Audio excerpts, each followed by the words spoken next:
क्या प्रतिभा जी ने कभी सोचा कि बॉडी बिल्डिंग में एज़ अ करियर चूज़ कर नहीं, सकते? नहीं, नहीं, कभी नहीं, कभी नहीं। मुझे बॉडी बिल्डिंग का भी पता नहीं था।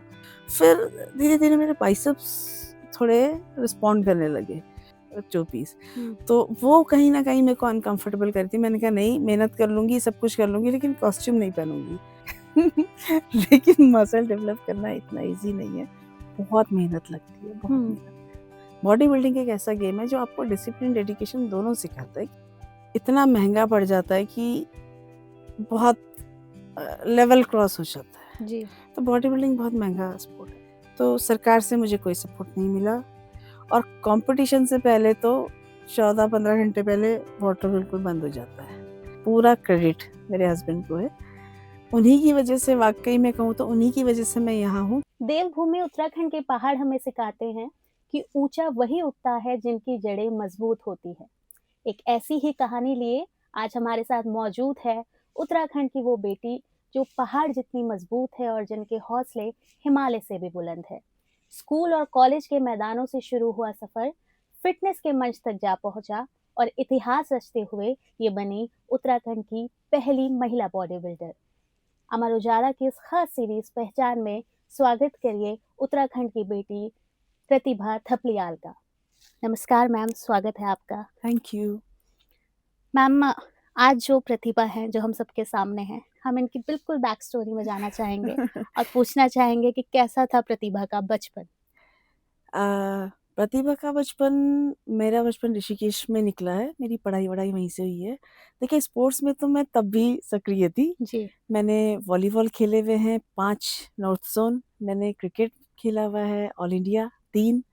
तो स्पोर्ट्स में तो मैं हमेशा से ही एक्टिव रही। मतलब जो भी गेम होते हैं, रेस हो गया, लॉन्ग जंप, हाई जंप, ये सब मैं शुरू से ही एक्टिव थी इन सब में। फिर कॉलेज हो गया, फिर शादी हो गई। तो जहाँ शादी हो गई, फिर ऑब्वियसली होता ही है कि जब आप एक नई जगह जाते हो, नई ज़िम्मेदारियाँ, नई हर चीज़ को समझने में थोड़ा टाइम लगता है। फिर बच्चे हो गए, तो वो स्पोर्ट्स कहीं न कहीं मेरी लाइफ़ से थोड़ा-सा साइड हो गया। फिर एक बेटा हुआ, दूसरा बेटा हुआ, फिर मैंने अपना बिज़नेस जॉइन कर लिया। फिर बस वो बच्चे, बिज़नेस, घर, परिवार, इस सब में ही मैं उलझती चली गई। जब छोटा बेटा मेरा 7 या 8 साल का था, तो मुझे थोड़ा-सा इश्यू होने लगा कि मेरा वेट बढ़ रहा था और मुझे बहुत ज़्यादा थकान होती थी। जी। और मतलब मन करता था कि सोते रहो, यहाँ पे बैठने को मिले सो जाओ, वहाँ मिले सो जाओ। और कहीं न कहीं मेरे बोन्स दर्द कर रहे थे, जैसे टखने दर्द कर रहे थे, घुटनों में दर्द हो रहा था, तो मुझे समझ नहीं आ रहा था कि क्या हो रहा है। जब डॉक्टर को दिखाया तो डायग्नोज़ हुआ थायरॉइड। थायरॉइड मैक्सिमम 5 होना चाहिए और मेरा निकला था 50। विटामिन डी 50 होना चाहिए था, मेरा निकला था 3। तो वो कहीं न कहीं मैं अपने आप को इग्नोर कर रही थी। तो हम जानना चाहेंगे मैम, क्योंकि आपने बोला कि आप स्कूल और कॉलेज में काफ़ी एक्टिव रही। हाँ। क्या प्रतिभा जी ने कभी सोचा कि बॉडी बिल्डिंग में एज़ अ करियर चूज़ कर नहीं, सकते? नहीं, नहीं, कभी नहीं, कभी नहीं। मुझे बॉडी बिल्डिंग का भी पता नहीं था।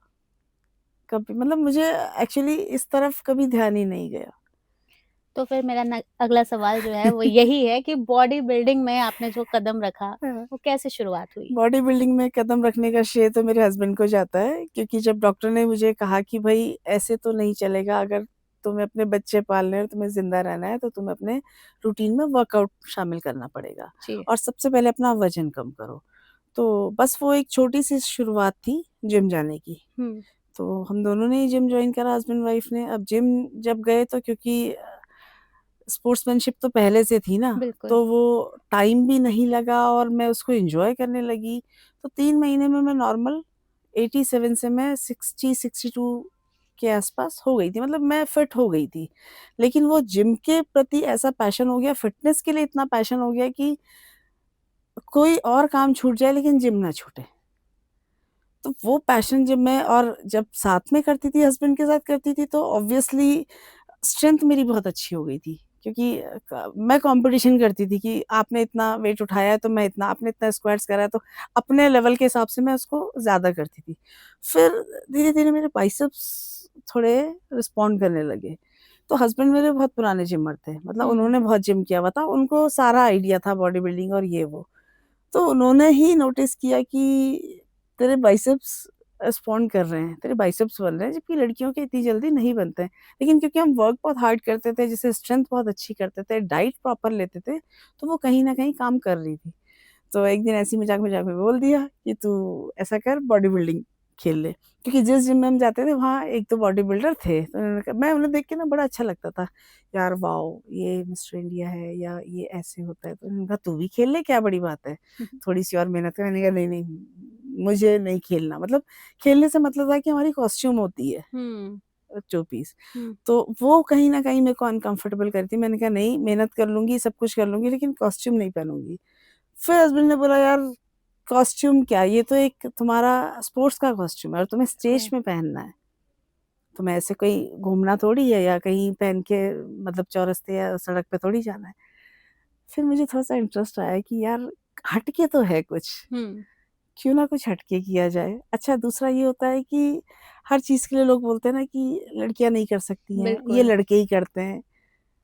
तो था कि नहीं, अब इस बार कुछ हट के किया जाए। बस वो एक सपोर्ट मिला और मैं उसके पीछे लग।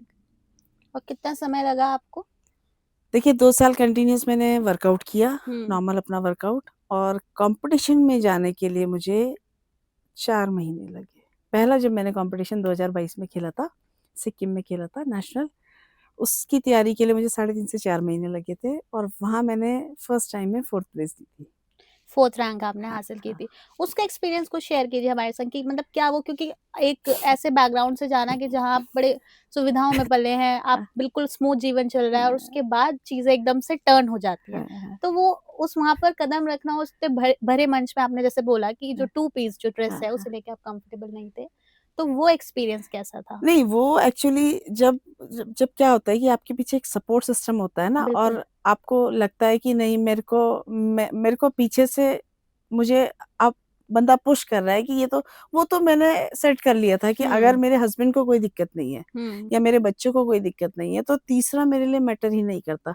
फिर तो हम एक गोल लेके चल रहे थे कि अब हमें नेशनल खेलना है और हमें वहाँ पे कोई रैंक लानी है। जी, तो कॉन्फिडेंस कूट-कूट के भरा हुआ था। ये सोच के गई थी कि कुछ लेके आना है, तो वहाँ पे ऐसा मुझे कोई एम्बैरेसिंग नहीं रहा। हाँ, क्योंकि मेरा फर्स्ट टाइम था, तो बॉडी बिल्डिंग की पोज़िंग भी होती है, बिल्कुल। काफ़ी कुछ होता है। जी, तो वहाँ कहीं न कहीं जो मेरे से थोड़ी-सी चूक हुई, वो थोड़ा-सा पोज़िंग में। बिल बाकी ऐसा ऐसे कोई दिक्कत नहीं हुई, मतलब फिर मैं कंफर्टेबल थी। जब आपने उसमें पार्टिसिपेट किया सिक्किम वाले हाँ, कॉम्पिटिशन में, तो आप क्योंकि पहली दफ़ा हाँ, हाँ, रिप्रेज़ेंट कर हाँ, रही हाँ। थी, तो क्या ऐसा भी था कि आपके संग बहुत ट्रेन्ड लोग रहे हों? हाँ, मुझसे 10-10, 12-12 साल पुराने लोग थे। जी, शायद मैं ही नहीं थी उस समय, मैं ही पहली फर्स्ट टाइम जो खेल रही थी, मैं ही थी, और 29 लड़कियाँ थी उस समय, क्योंकि गर्ल्स का ओपन होता है, कोई कैटेगरी नहीं होती। बिल्कुल। तो वो कोई स्टेज फ़ियर कुछ रहा उस वक़्त? नहीं रहा यार, सच बताऊँ तो नहीं रहा। मैंने एक्चुअली वहाँ पे किसी को देखा ही नहीं। मैंने बिल्कुल, मैंने ये सोचा हुआ था कि मैं जितना सीख के आई हूँ, मुझे अपने आप को यहाँ पे परफ़ॉर्म करना है। जी। तो नहीं था, मैंने देखा भी नहीं किसी को। मैं जितना अपना प्रिपरेशन करके गई थी, मैंने अपना 100% वहाँ पे दिया। क्योंकि पहला एक्सपीरियंस लाइफ़ में बहुत मैटर हाँ, करता है। हाँ, तो जब आपने वहाँ अपने को रिप्रेज़ेंट किया और पहली बारी में हाँ, 4th रैंक हाँ, आपने हासिल हाँ। की, क्या माहौल था? मतलब क्या रिस्पॉन्स था आपका? अरे बहुत, मतलब इतनी खुशी, मुझसे ज़्यादा मेरे हस्बैंड को खुशी थी, क्योंकि होता है ना ऑब्वियसली नेशनल फर्स्ट हुँ, टाइम, और उसमें भी तुम इतने एक्सपीरियंस्ड लोगों के साथ खेल रहे हो और उसमें जी, तुम्हारी फोर्थ, वो तो मुझे लगा मेरा गोल्ड आ गया। उस समय तो मुझे ऐसा लगा था मेरा गोल्ड आ गया। पर ख़ैर वो कहानी वहीं नहीं ख़त्म होती थी। फिर ये हो गया कि अब मुझे पता लग गया है क्या कैसे होता है, क्या मुझ में कमियाँ हैं, क्या नहीं है। तो नेक्स्ट टाइम फिर हम वापस से उसकी तैयारी करें। तो जब मैंने सेकंड नेशनल खेला था, उसमें मेरा गोल्ड था 2023 में, और 2023 में ही फिर मैंने एशिया के लिए ट्रायल दिया था, एशिया और वर्ल्ड के लिए। उसमें मेरा सिलेक्शन हो गया था और उसमें भी मेरा एशिया में मेरा ब्रॉन्ज़ था फर्स्ट हुँ। टाइम में ही, और वर्ल्ड में मेरा ब्रॉन्ज़ था। उस समय तो मैं फर्स्ट लेडी थी इंडिया की जो मेडल लेके आई थी अरे वाह! वर्ल्ड में। जब हम बात करते हैं आपके सफ़र की, तो हम एक चीज़ बड़ी कॉमन देखते हैं, जो महिलाओं में है, या एनीमिक होंगी, थायरॉइड होगा। तो इलनेस से जो आपका सफ़र ये शुरू हुआ, क्या कुछ एक्सरसाइज़ और बॉडी बिल्डिंग, या सिर्फ़ ना सिर्फ़ बॉडी बिल्डिंग, सिर्फ़ एक्सरसाइज़ ही आपकी बॉडी में, आपके माइंडसेट में क्या ऐसा चेंज लाती है कि आप लोग बिल्कुल अलग हो जाते हैं औरों से? देखिए, एक्सरसाइज़, अब मैं जब 87 केजी की थी और हम्म, मैंने वर्कआउट को शामिल करा और डाइट प्लस बिल्कुल डाइट ठीक। बहुत ज़रूरी है आपको वर्कआउट के साथ साथ डाइट। तो जब आप अपने में चेंजेस देखते हैं ऑब्वियसली हम बिल्कुल अलग ही हो जाते हैं। और जब आप बॉडी बिल्डिंग की बात करते हैं तो मसल्स आप मतलब हम्म, मुझे लोग दूर से ही नोटिस कर लेते हैं। बिल्कुल। इवन लड़कियां छोड़ो लड़के बोलते हैं कि बहुत अच्छी बॉडी है तो हम्म, फर्क पड़ता है। काफी बिल्कुल। फर्क पड़ता है। कभी ऐसा भी लगा कि वो वाला जो फैक्टर होता है कि नहीं बल्की हो जाएगी मेरी बॉडी, क्योंकि बहुत लड़कियों में एज अ फियर होता है कि नहीं हाँ, मैं वेट उठाऊंगी बल्की हो जाऊंगी, वो वाला कभी रहा? ये 99% लड़कियों की सोच है कि जी। हम थोड़ी सी एक्सरसाइज करेंगे तो हमारे मसल्स डेवलप हो जाएंगे। लेकिन मसल डेवलप करना इतना इजी नहीं है। बहुत मेहनत लगती है बहुत हम्म। मेहनत। नहीं मेरे को तो था कि मेरे को बॉडी बिल्डिंग करनी है तो मैंने बहुत मेहनत करी। और ऐसे 2-4 डंबल या 2 केजी या 5 केजी का डंबल उठा के आपके मसल्स नहीं आती है, उसके लिए बहुत मेहनत लगती है। लड़कों की नहीं आ पाती है तो लड़कियों की कैसी आ जाएगी? तो ये लड़कियों की सोच है कि नहीं हमारी मसल्स नहीं आती है ऐसे मसल्स। जी। मैम आपके 2 बेटे हैं, हाँ, तो जब वो जो रिस्पॉन्स होता है ना बच्चों का कि हाँ, mumma is the role model kind of, हाँ। तो वो कैसा उनके संग कैसा रिश्ता है? मतलब जब बॉडी बिल्डिंग आप कर रहे हैं, तो वो उनका कैसा सपोर्ट रहता है कि बहुत-बहुत मेरे हस्बैंड मेरे बच्चों का मुझे बहुत सपोर्ट मिला, हुँ, दोनों बेटों का। मतलब इवन घर के जब क्योंकि क्या होता है कि जब प्रिपरेशन टाइम होता है तो मेरा 2 टाइम जिम हो जाता है। 2 टाइम वही 3 से 4 घंटे सुबह, 3 से 4 घंटे शाम को। तो ऑब्वियसली आप इतना वर्कआउट करने के बाद थक जाते हो हुँ, क्योंकि ये एक नॉर्मल फिटनेस नहीं फिर ये एक फिटनेस का लेवल से बहुत ऊपर हो गया है। तो दोनों बच्चों ने मुझे बहुत सपोर्ट किया, बहुत प्राउड फील करते हैं कि हाँ, हमारी मम्मा बॉडी बिल्डर है। तो बहुत सपोर्ट किया उन्होंने मुझे। अब क्योंकि महिलाएँ उभर कर ज़्यादा आने लगी हैं इस हाँ, फील्ड में, तो कैसा लगता है महिलाओं को देखकर जो बॉडी अच्छा बिल्डर लगता है क्योंकि अब कोई ऐसा गेम नहीं है जिसमें महिला महिलाएँ नहीं हैं। बिल्कुल, और ऑब्वियसली कहीं न कहीं किसी न किसी ने शुरुआत करी है तभी पीछे से भी लोग बढ़े हैं। बिल्कुल, बिल्कुल। पहले तो औरतों को घर से बाहर ही नहीं निकलने देते थे।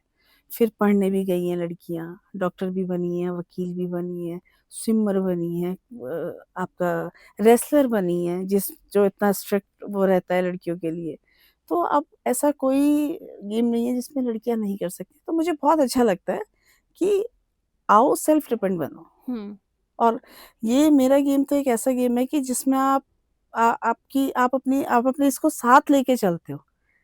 भई क्रिकेट के लिए आपको बल्ला दिखाना पड़ेगा, फुटबॉल के लिए आपको फुटबॉल के मैदान में जाना पड़ेगा। आप अपनी खूबसूरती, अपना गेम अपने साथ लेके चलते हो, बिल्कुल, फिटनेस साथ लेके चलते हो। तो ये गेम के साथ-साथ आपको फिट रखता है, सबसे बड़ी बात है आपको डिसिप्लिन सिखाता है। बॉडी बिल्डिंग एक ऐसा गेम है जो आपको डिसिप्लिन, डेडिकेशन दोनों सिखाता है कि कैसे डिसिप्लिन में रहना है। वही चीज़ आप अपने परिवार में देखते हो, बच्चों में देखते हो क्योंकि आप डिसिप्लिन में हो तो आपके बच्चे भी डिसिप्लिन में आएँगे। उनको वैल्यू पता चलती है बिल्कुल हर मैम। चीज़ की। थोड़ा फिर पीछे जाना चाहूँगी, जब आप स्कूल और कॉलेज दिनों में खेलते थे, हुँ, तो फैमिली का कैसा सपोर्ट रहा आपको? बहुत मेरे पापा बहुत खुश होते थे, बहुत कि एक्चुअली तब भी लड़कियाँ स्पोर्ट्स में कम होती कम थी। होती थी, हाँ, बिल्कुल। तो जब मैं वॉलीबॉल भी मैं खेलती थी तो लड़कों के साथ प्रैक्टिस करती थी। मैं एक्चुअली जब क्रिकेट भी खेलती थी तो मैं जो नॉर्मल कैच की प्रैक्टिस होती है या जो बैटिंग की तो मैं लड़कियों को छोटे-छोटे कैच की प्रैक्टिस कराते हैं, तो मैं लड़कों के साथ जाती थी कि हुँ, मुझे हाई कैच की प्रैक्टिस करनी है। तो मैं वो प्रैक्टिस भी लड़कों के साथ करती थी या अपने आंगन में भी कि बॉयज़ के साथ खेल रही हूँ, तो मेरे पापा बहुत मतलब उनको बहुत अच्छा लगता था कि मेरी बेटी खेलती है। बिल्कुल। पापा का बहुत सपोर्ट था, मतलब फैमिली का पूरा सपोर्ट था। जब हम सपोर्ट में बात आते हैं, तो एक बड़ा फैक्टर जब इन्वॉल्व करता है किसी भी गेम में, वो है फाइनेंशियल। हाँ। हम और हमारे दर्शक जानना चाहेंगे कि बतौर बॉडी बिल्डर फाइनेंशियली आपको कितना सफ़र करना पड़ता है, या कितने मतलब ये है कि बहुत फाइनेंशियली कितना ये आपका ड्रेनिंग है या एक्चुअली बॉडी बिल्डिंग जो गेम है वो वाक़ई में बहुत महँगा स्पोर्ट है, जी, बहुत महँगा। जी, क्योंकि इसमें आपका डाइट, सप्लीमेंट इतना महँगा पड़ जाता है कि बहुत लेवल क्रॉस हो जाता है। जी, तो बॉडी बिल्डिंग बहुत महँगा स्पोर्ट है, बहुत। शुरू-शुरू में हस्बैंड ने बहुत सपोर्ट किया, हस्बैंड ने ही सपोर्ट किया, पर अगर जैसे आपको और आगे बढ़ना है, तो आपके हाथ में पैसे चाहिए। मेरी एक प्रिपरेशन में मेरे अगर मैं नेशनल लेवल की प्रिपरेशन कर रही हूँ तो मेरे 3 से 4 लाख रुपए लग जाते हैं, और मैं इंटरनेशनल की प्रिपरेशन कर रही हूँ तो 6 से 7 लाख कहीं नहीं गए एक प्रिपरेशन, यानी एक गेम। जब हम इतने बड़े अमाउंट की बात करते हैं तो मिडिल क्लास फैमिली नहीं अफोर्ड कर सकते बिल्कुल। इसको। तो यहाँ पे स्टेप अप करता है कि हमारा सिस्टम हमारे लिए क्या काम कर रहा है।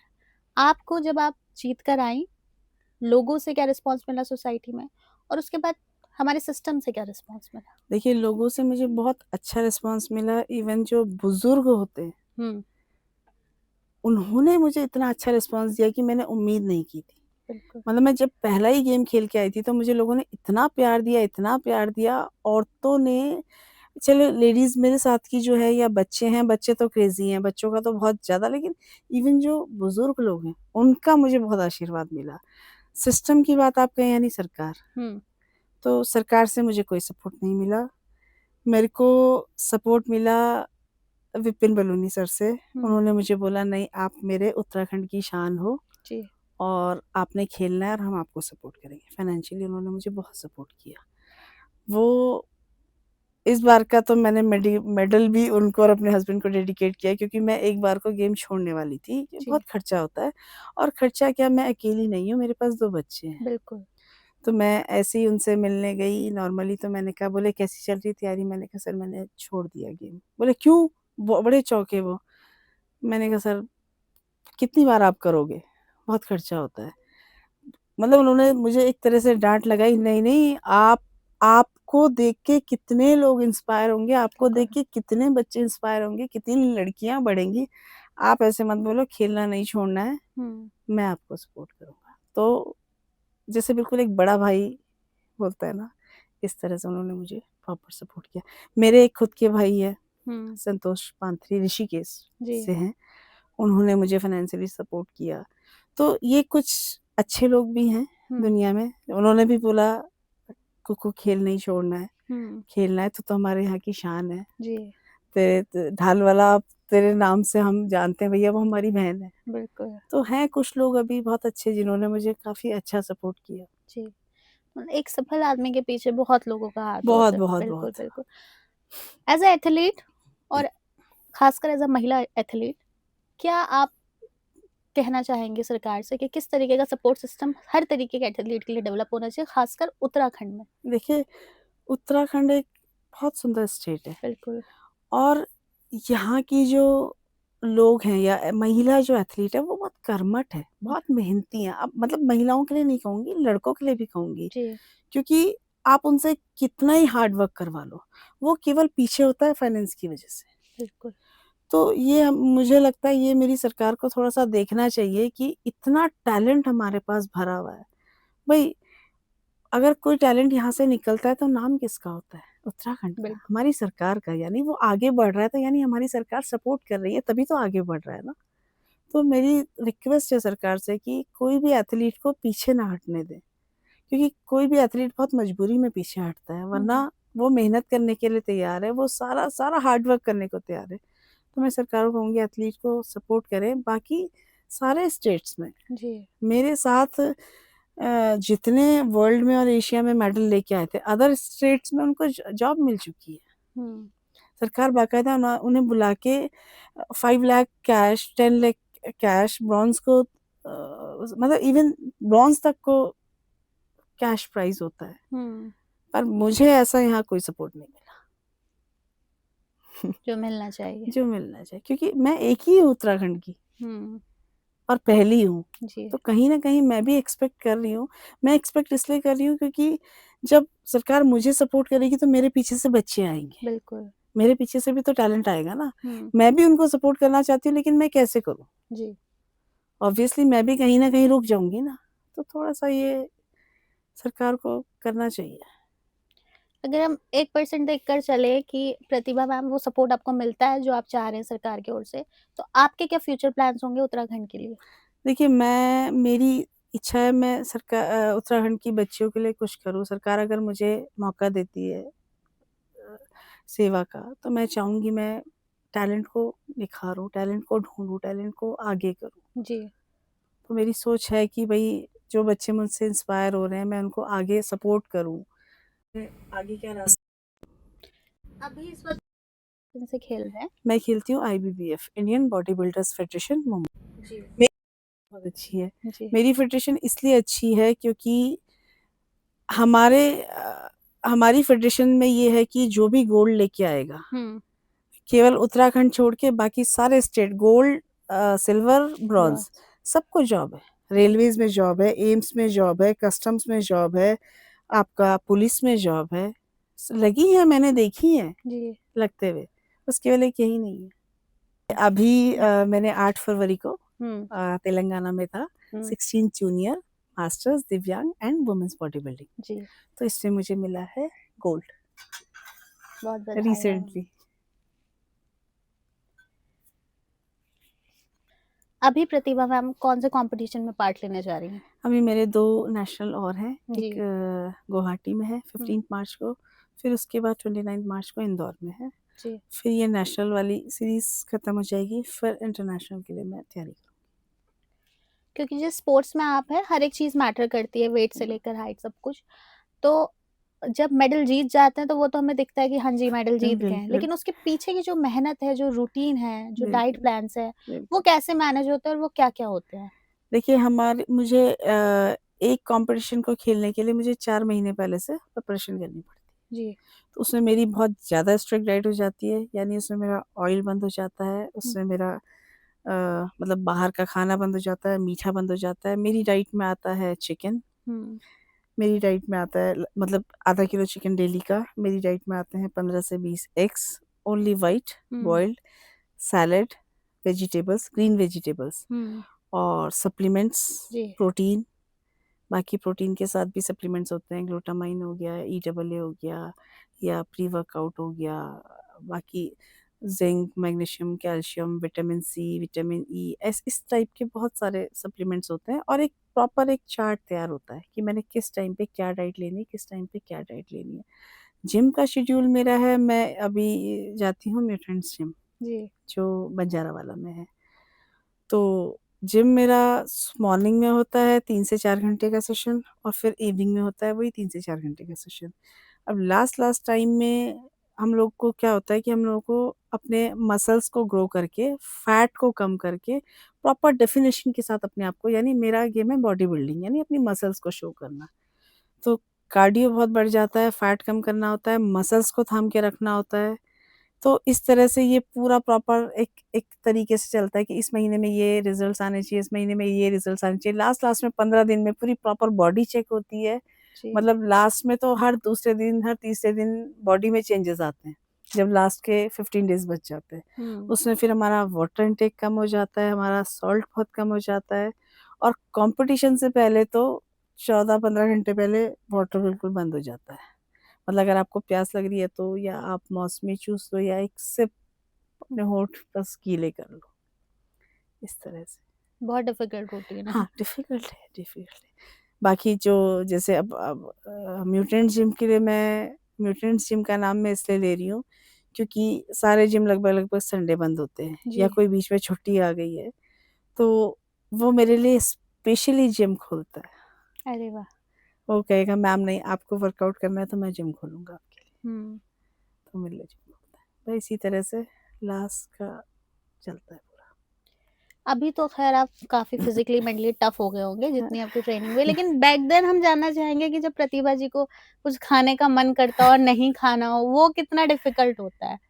वो एक्चुअली वाक़ई में बहुत डिफ़िकल्ट होता है, लेकिन क्या होता है ना जब आपके सामने एक गोल होता है जी। और जब आपकी इतनी मेहनत लग चुकी है, तो इतना पैसा लग चुका होता है, तो आप गलती से भी चीट नहीं कर पाते। बिल्कुल। नॉर्मली मेरा खाना आप बीमारी में एक बार चीट कर जाओगे, हुँ। लेकिन इसमें ये होता है नहीं अगर मैं क्योंकि इतना सा भी खाने से आपका बॉडी में दिखता है, जी। वो एकदम चेंज हो जाएगी बॉडी। अगर आपने थोड़ी-सी भी कुछ गड़बड़ करी है, तो वो नहीं कर सकते। मेरा दिल तो गवाही नहीं देता है क्योंकि इतनी मेहनत लग चुकी होती है और इतना पैसा लग चुका होता है कि चीट की कोई गुंजाइश ही नहीं है। फिर भी अगर हम कोई एक मील ऐसी बोले जो आपको बड़ा होता है ना तलब होती है नहीं, खाने होती है की। मुझे क्रेविंग उसके कॉम्पिटिशन के बाद मेरे को मीठे की बहुत मैं केक खाती हूँ सबसे पहले। बहुत ज़्यादा क्रेविंग होती है, उसके बाद मैं 3-4 दिन तक मीठा ही खाती रहती हूँ। क्योंकि 4-5 महीने तक बंद होता है बिल्कुल। जी। तो केक, उस समय मुझे ये होता है कि बस मीठा मिल जाए, बस कुछ भी। आज आप महिलाओं, पुरुष, बुजुर्ग सबके लिए रोल मॉडल है, लेकिन प्रतिभा मैम का रोल मॉडल कौन है उनके रियल लाइफ में? मेरा रोल मॉडल मैं खुद ही हूँ। बहुत मेरे को मोटिवेट करने वाले मेरे हस्बैंड हैं, जी, जी। जिनकी वजह से मैं यहाँ पहुँची हूँ। बाकी अपनी मेहनत मैंने ऐसे किसी को देख के नहीं कि उसने किया है तो मैं बिल्कुल, करूँगी। बिल्कुल। हाँ, मुझे एक रास्ता दिखाने वाले मेरे हस्बैंड थे, मतलब कि तुम जाओ तो मैं तुम्हें सपोर्ट करता हूँ, तो उसका पूरा क्रेडिट मेरे हस्बैंड को है। उन्हीं की वजह से, वाक़ई में कहूँ तो उन्हीं की वजह से मैं यहाँ हूँ, क्योंकि वो नहीं होते तो आप इतना टफ जो गेम है और हुँ, ये मुकाम हासिल नहीं कर सकते। बिल्कुल। तो जो मेरा सपोर्ट सिस्टम है वो बहुत स्ट्रॉन्ग है। तो आपके हस्बैंड ने डेफिनेशन बदल दी कि हर कामयाब आदमी के पीछे महिला का हाथ है, हाँ, लेकिन कामयाब महिला के पीछे जो है बिल्कुल, उनके बिल्कुल, हस्बैंड बिल्कुल, का हाथ बिल्कुल। है। इसमें कोई दो बिल्कुल। राय नहीं। मैम अब जो बच्चे इस फील्ड में आना चाह रहे हैं या जो महिलाएँ आपको देखकर शुरू करना चाह हुँ, रही हैं या नॉर्मल भी, क्योंकि हुँ, फिटनेस बहुत ज़रूरी है, हुँ। तो क्या कुछ आपका उनको लेकर मैसेज रहेगा? देखिए, मेरा मैसेज बच्चे तो आएँ, कोई दिक्कत नहीं है, क्योंकि बिल बच्चे फ्री होते हैं, जी, है ना? बच्चों को अगर घर से सपो बच्चों के मेरे पेरेंट्स के लिए ये है कि अगर बच्चा कुछ करना चाह रहा है तो उसको प्लीज़ करने दें, जी, उसको सपोर्ट करें, क्योंकि आप अगर सपोर्ट नहीं करेंगे तो वो घर के बाहर कदम नहीं रख पाएगा, और अगर आप सपोर्ट कर रहे हैं तो वो देखेगा ही नहीं कौन मुझे क्या कह रहा है, जी, क्योंकि उसको पता है मेरे घर से मुझे सपोर्ट है, मेरे को किसी की सुनने की ज़रूरत नहीं है। और महिलाओं को मैं ये कहूँगी कि पूरे जो घर का सूत्र होती हैं वो महिलाएँ होती हैं, वही जोड़ के रखती हैं, वही डिसिप्लिन में रखती हैं, वही सब कुछ करती हैं, तो वो अपनी केयर करें। इग्नोर बिल ना करें, क्योंकि मैंने भी अपने आप को इग्नोर किया। इग्नोर करने का रीज़न होता है कि आप इतने बच्चों में और फैमिली में बिज़ी हो जाते हो हुँ, कि आप अपने आप को ये सच्चाई है, आप अपने आप को भूल जाते हो। तो थोड़ा-सा टाइम अपने लिए निकालें, 1 घंटा, क्योंकि आप स्वस्थ हैं, तो आपके पीछे परिवार स्वस्थ है। आप डिसिप्लिन में हैं, तो आपके पीछे बच्चे डिसिप्लिन में आएँगे। तो महिलाएँ ज़रूर 30 के बाद फ़िटनेस ज़रूर करें। फ़िटनेस का मतलब ये नहीं है कि आप जिम ही जाएँ, आप जी, कुछ भी, आप वॉक कर लें, आप योगा, जो आपका पसंदीदा वो है, आप उसको जॉइन कर लें। कुछ नहीं कर सकते हैं तो टहल लें, थोड़ा अब तो इतने सारे सोर्सेज़ आ गए हैं कि आप कहीं से भी देख के कुछ भी कर सकते हैं। जी। तो ज़रूर 1 घंटा अपने लिए निकालें, अपने आप को फिट रखें। शुक्रिया मैम हमारे साथ जुड़ने थैंक के लिए। यू। अगर आप ये वीडियो YouTube पर देख रहे हैं तो हमारे चैनल को सब्सक्राइब कर बेल आइकन दबाएं और Facebook पर देख रहे हैं तो हमारे पेज को लाइक करें।